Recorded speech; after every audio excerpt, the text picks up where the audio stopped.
આકાશવાણી અમદાવાદ વડોદરા પ્રાદેશિક સમાચાર યશવી મહેતા વાંચે છે. સૌપ્રથમ મુખ્ય સમાચાર. ઓક્ટોબરથી ડિસેમ્બર મહિનામાં વસૂલાતપાત્ર ફ્યુઅલ સરચાર્જમાં પ્રતિ યુનિટ 40 પૈસાનો ઘટાડો કરવાનો રાજ્ય સરકારનો નિર્ણય. ગુજરાત અને જાપાનના શિઝુઓકા પ્રિફેક્ચર વચ્ચે 5 મૈત્રી કરાર કરાયા. રાજ્યની અંદાજિત 11,000થી વધુ સ્વનિર્ભર શાળા દ્વારા કરાતી એફિડેવિટની પ્રક્રિયા ઓનલાઈન કરાશે. ગુજરાત પોલીસના સાયબર ક્રાઇમ સેલ દ્વારા આરોપી પાસેથી 108 કરોડ રૂપિયાથી વધુની રકમની વસૂલાત કરવામાં આવી છે. અને સૌરાષ્ટ્ર કચ્છના કેટલાક જિલ્લામાં આગામી 2 દિવસ બાદ ગાજવીજ સાથે હળવા વરસાદની હવામાન વિભાગ દ્વારા આગાહી કરવામાં આવી છે. સમાચાર વિગતવાર. રાજ્ય સરકારે સુશાસન દિવસને ધ્યાનમાં રાખી ઓક્ટોબરથી ડિસેમ્બર મહિનામાં વસૂલાતપાત્ર ફ્યુઅલ સરચાર્જમાં 40 પૈસાનો ઘટાડો કરવાનો નિર્ણય કર્યો છે. આ સમયગાળામાં ફ્યુઅલ સરચાર્જનો દર ₹2.85થી ઘટાડીને ₹2.45 પ્રતિ યુનિટના દરની વસૂલાત કરાશે, જેના કારણે રાજ્યના અંદાજિત 1,75,00,000 ગ્રાહકને લાભ થશે. ગાંધીનગરમાં પત્રકાર પરિષદને સંબોધતા ઉર્જામંત્રી કનુ દેસાઈએ આ અંગે માહિતી આપી હતી. આ વખતે જે ડિસેમ્બર સુધી ₹2.85 આપણી જે ટેરિફ હતી ફ્યુઅલ ચાર્જીસની એને ઘટાડીને 40 પૈસા ઘટાડીને ₹2.45 કરવાનો આપણે નિર્ણય કર્યો. ₹2.45 કરવાથી ઓક્ટોબરથી ડિસેમ્બર સુધી ગ્રાહકોને 1,120 કરોડનો ફાયદો થશે.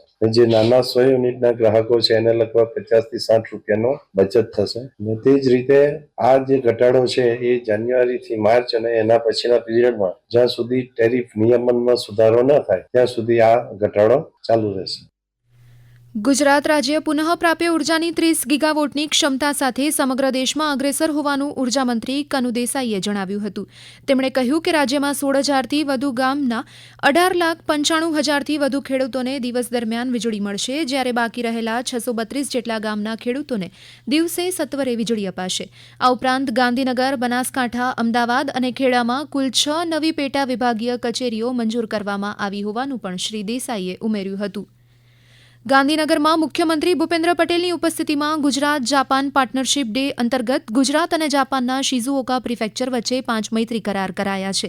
સત્તાવાર યાદી મુજબ શિઝુઓકા બિઝનેસ ઇન્ટેન્ટ પ્રોગ્રામ અન્વયે મેમોરેન્ડમ ઓફ કોઓપરેશન અમદાવાદ અને હમામત્સુ શહેર વચ્ચે પરસ્પર સહકાર માટેની દરખાસ્ત, વર્સેટાઇલ માઇક્રો ઈ મોબિલિટી પ્રોજેક્ટ માટે કરાર, સુઝુકી મોટર કોર્પોરેશન અને અમદાવાદ મેનેજમેન્ટ એસોસિએશન વચ્ચે કરારનો સમાવેશ થાય છે.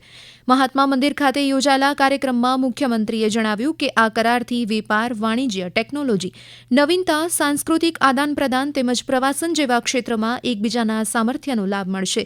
જ્યારે શિઝુઓકા પ્રિફેક્ચરના ગવર્નર સુઝુકી યાસુતોમોએ આ મૈત્રી કરાર ભવિષ્યમાં ગુજરાત અને શિઝુઓકાના વિકાસ માટેનું ઐતિહાસિક પગલું પુરવાર થશે તેવો વિશ્વાસ વ્યક્ત કર્યો હતો.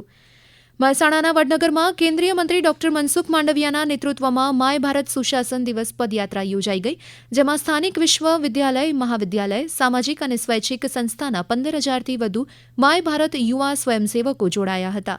પૂર્વ પ્રધાનમંત્રી અને ભારત રત્ન સ્વર્ગીય અટલ બિહારી વાજપેયીની આવતીકાલે 100મી જન્મજયંતિની ઉજવણી અંતર્ગત યોજાયેલી આ પદયાત્રામાં શ્રી માંડવિયાએ કહ્યું કે અત્યાર સુધીમાં 1,65,00,000 જેટલા યુવાનો અને વિશ્વની 35 લાખથી વધુ કંપનીઓ માય ભારત પ્લેટફોર્મ પર જોડાઈ છે. ઉપરાંત શ્રી માંડવિયાએ દર મહિને 2 સ્થળ પર આવી પદયાત્રા યોજાશે તેવી જાહેરાત પણ કરી હતી. યુવાઓ દ્વારા આ પદયાત્રાથી સુશાસનનો સંદેશ, યુવાઓ દ્વારા વિકસિત ભારતમાં ભાગીદારી, બંધારણ પ્રત્યે યુવાઓનું કર્તવ્ય, એ સંદેશ આ પદયાત્રા દ્વારા માય ભારતના વોલેન્ટિયર દેવા માંગે છે. મોદીજી વિકસિત ભારત માટે યુવાઓને પ્રાધાન્ય આપી રહ્યા છે, યુવાઓને વિકસિત ભારતની અંદર જોડી રહ્યા છે. જ્યારે દેશ આઝાદીનો શતાબ્દી વર્ષ મનાવતો હોય ત્યારે વિકસિત ભારત બનાવવા માટે થઈને યુવા સંસ્કારી થાય, યુવા જ્ઞાનથી સમૃદ્ધ થાય, યુવા રાષ્ટ્રીય અને આંતરરાષ્ટ્રીય પ્રવાહો સાથે જોડે, એમનો હસ્તો बढ़ावा માટે અમે સૌ આ યાત્રામાં જોડાઈ રહ્યા છીએ. રાજ્યની અંદાજિત 11,000થી વધુ સ્વનિર્ભર શાળાઓ દ્વારા કરાતી એફિડેવિટની પ્રક્રિયા ઓનલાઈન કરાશે. તેમ ફી નિયમન સમિતિઓ વચ્ચે કામગીરીનું સંકલન કરી અને કામગીરી વધુ ઝડપી બને તે હેતુથી શિક્ષણ વિભાગ દ્વારા એસઓપી એટલે કે માનક સંચાલન પ્રક્રિયા પણ તૈયાર કરાશે. ગાંધીનગરના વિદ્યા સમીક્ષા કેન્દ્ર ખાતે શિક્ષણ મંત્રી ડોક્ટર કુબેર ડિંડોરની અધ્યક્ષતામાં રાજ્યની તમામ ફી નિયમન સમિતિના અધ્યક્ષ અને સભ્ય સાથે યોજાયેલી બેઠકમાં આ જાહેરાત કરવામાં આવી હતી. પ્રક્રિયા ઓનલાઈન થવાથી ફી નિયમન સમિતિઓમાં કામગીરી પેપરલેસ, પારદર્શક અને ઝડપી બનશે. આ સમાચાર આપ આકાશવાણીના અમદાવાદ વડોદરા કેન્દ્ર પરથી સાંભળી રહ્યા છો. આ સમાચાર આપ અમારી YouTube channel AIR news Gujarat પર પણ સાંભળી શકશો. વધુ સમાચાર માટે અમારી વેબસાઇટ newsonair.gov.in/gujarati અને અમારા એક્સ હેન્ડલ AIR_news_ABAD ને ફોલો કરી શકશો. રાજ્યના વાહન વ્યવહાર મંત્રી હર્ષ સંઘવીએ ગાંધીનગર બસ મથક ખાતેથી આજે નવી 10 વોલ્વો બસનો પ્રારંભ કરાવ્યો છે. આ નવી બસ અમદાવાદ અને વડોદરા રાજમાર્ગ, રાજકોટ, ભુજ અને સુરત જેવા શહેરમાં દોડશે. ઉપરાંત અંબાજી, સોમનાથ, દ્વારકા, શામળાજી, ચોટીલા, જૂનાગઢ અને વીરપુર જેવા ધાર્મિક સ્થળ પર, સ્ટેચ્યુ ઓફ યુનિટી અને અમદાવાદ હવાઈ મથક પરથી કચ્છ પહોંચવા માટે પણ આ નવી બસને દોડાવવામાં આવશે. ગાંધીનગરના અમારા પ્રતિનિધિ દુર્ગેશ મહેતા જણાવે છે કે નવી બસમાં 2 ફાયર બોટલ, અગ્નિશમન સંચાલન પ્રણાલી પણ મૂકવામાં આવી છે. ગુજરાત પોલીસના સાયબર ક્રાઇમ સેલ દ્વારા વર્ષ 2024માં સાયબર આરોપી પાસેથી 108 કરોડ રૂપિયાથી વધુની રકમની વસૂલાત કરવામાં આવી છે. સત્તાવાર યાદી મુજબ રાજ્યમાં આ વર્ષે 15 ડિસેમ્બર સુધીમાં સાયબર ગુનાઓ સંબંધિત 1,31,000 જેટલી ફરિયાદ મળી છે. તેની સામે કાર્યવાહી કરાતા એક વર્ષમાં 285 કરોડ 12 લાખ રૂપિયા ટાંચમાં લઈ તેની વસૂલાતની કાર્યવાહી ચાલી રહી છે. સ્ટેટ સાયબર ક્રાઇમ સેલના SP ધર્મેન્દ્ર શર્માએ જણાવ્યું કે સાયબર ક્રાઇમ સેલ દ્વારા 3 થી 13 ડિસેમ્બર સુધી યોજાયેલી વિશેષ ઝુંબેશમાં રાજ્યભરની 40,905 અરજીના પ્રતિભાવ લોક અદાલતમાં રજૂ કરાયા છે, જે અંગે અદાલતના હુકમ બાદ સાયબર છેતરપિંડીમાં ગયેલા વધુ 75 કરોડ રૂપિયા નાગરિકોને પરત મળશે. સુરેન્દ્રનગરમાં કેબિનેટ મંત્રી કુંવરજી બાવળિયાની અધ્યક્ષતામાં રાજ્યકક્ષાના રાષ્ટ્રીય ગ્રાહક અધિકાર દિવસની ઉજવણી કરવામાં આવી. આ કાર્યક્રમમાં શ્રી બાવળિયાએ કેન્દ્ર અને રાજ્ય સરકાર દ્વારા ગ્રાહક જાગૃતિ અંગેના પ્રયાસ તથા ગ્રાહક સુરક્ષા અધિનિયમ કાયદા અંગે માહિતી આપી હતી. અહીંયા આજના દિવસે ભારત સરકાર દ્વારા 24મી ડિસેમ્બરને રાષ્ટ્રીય ગ્રાહક દિવસની ઉજવણી virtual hearing and digital access to consumer જસ્ટિસની એક થીમ તરીકે એનું આયોજન કરવામાં આવ્યું છે. અને આજના દિવસે ખાસ કરીને અમારા અન્ન નાગરિક પુરવઠા વિભાગ અને ગ્રાહકોની બાબતના વિભાગ તરફથી કેલેન્ડરમાં કાનૂનને લગતી, ગ્રાહકોને લગતી જુદી જુદી કલમો સાથે અને એ જ રીતે નાની બુકલેટ સાથે, ગ્રાહકોને જાગૃતતા સાથે નાની બુકલેટ સાથેની અને વર્ચ્યુઅલી પણ ગ્રાહક ટોલ ફ્રી નંબરથી લઈ શકે તે રીતનું પણ અહીંથી આજે લોકો વચ્ચે બુકલેટ ખુલ્લી મૂકવામાં આવી છે. બ્રહ્માકુમારી સંસ્થા ગુજરાત 2025ના વર્ષની હીરક જયંતિ વર્ષ તરીકે ઉજવશે. રાજકોટ ખાતે હીરક જયંતિ વર્ષની ઉજવણી નિમિત્તે બ્રહ્માકુમારીઝ ગુજરાત ઝોન ડાયરેક્ટર રાજયોગીની ભારતી દીદીજીના માર્ગદર્શન હેઠળ 2 દિવસનો કાર્યક્રમ યોજાયો, જ્યાં રાજ્યભરના 1,500થી વધુ તપસ્વી બ્રહ્મચારિણી શિવશક્તિબહેનો ઉપસ્થિત રહ્યા હતા.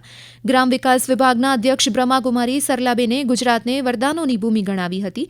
તેમણે વર્ષ 2025માં રાજ્યના તમામ જિલ્લામાં બ્રહ્માકુમારીઝ દ્વારા યોજાનારી સેવાઓ વિવિધ 60 પરિયોજના અંગે માહિતી આપી હતી. અમદાવાદના કાંકરિયા તળાવ ખાતે આવતીકાલે 15મા કાંકરિયા કાર્નિવલનો પ્રારંભ થશે. કાર્નિવલના પ્રથમ દિવસે મહાનગરપાલિકાની શાળામાં ભણતા 1,000 જેટલા બાળકો સામૂહિક રીતે એકસાથે કેન્ડી અને ચોકલેટ ખોલીને અને તેને સંપૂર્ણ ખાઈને ગિનિસ બુક ઓફ વર્લ્ડ રેકોર્ડમાં સ્થાન મેળવવાનો પ્રયાસ કરશે, એમ અમદાવાદ મહાનગરપાલિકાની સત્તાવાર યાદીમાં જણાવાયું છે.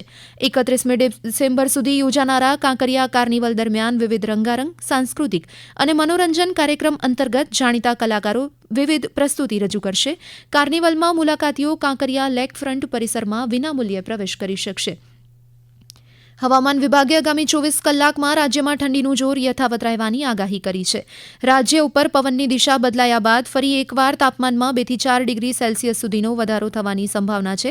હવામાન વિભાગના વૈજ્ઞાનિક રામાશ્રય યાદવે આ અંગે માહિતી આપી હતી. डे 1 और डे 2 ड्राई वेदर प्रिवेल करेगा और डे 3, डे 4 और डे 5 में गुजरात और सौराष्ट्र रीजन में आइसोलेटेड प्लेसेस पे लाइट रेन और साथ में थंडरस्टॉर्म होने का पूर्वानुमान है.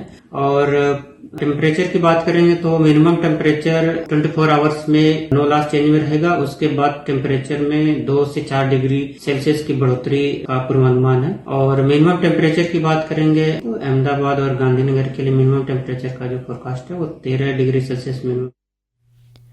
આ તરફ અરવલ્લી જિલ્લામાં કમોસમી વરસાદને લઈને ખેડૂતોમાં ચિંતા વધી છે, જેને લઈ જિલ્લા ખેતીવાડી વિભાગ દ્વારા તૈયાર થયેલી જણસને તાડપત્રીથી યોગ્ય રીતે ઢાંકવા ખેડૂતોને સૂચન કરાયું છે. અંતમાં મુખ્ય સમાચાર ફરી એકવાર. ઓક્ટોબરથી ડિસેમ્બર મહિનામાં વસૂલાતપાત્ર ફ્યુઅલ સરચાર્જમાં પ્રતિ યુનિટ 40 પૈસાનો ઘટાડો કરવાનો રાજ્ય સરકારનો નિર્ણય. ગુજરાત અને જાપાનના શિઝુઓકા પ્રિફેક્ચર વચ્ચે 5 મૈત્રી કરાર કરાયા. રાજ્યની અંદાજિત 11,000થી વધુ સ્વનિર્ભર શાળા દ્વારા કરાતી એફિડેવિટની પ્રક્રિયા ઓનલાઈન કરાશે. ગુજરાત પોલીસના સાયબર ક્રાઇમ સેલ દ્વારા આરોપી પાસેથી 108 કરોડ રૂપિયાથી વધુની રકમની વસૂલાત કરવામાં આવી. અને સૌરાષ્ટ્ર કચ્છના કેટલાક જિલ્લામાં આગામી 2 દિવસ બાદ ગાજવીજ સાથે હળવા વરસાદની હવામાન વિભાગની આગાહી. આ સાથે જ આકાશવાણીના અમદાવાદ વડોદરા કેન્દ્ર પરથી પ્રાદેશિક સમાચાર પૂરા થયા.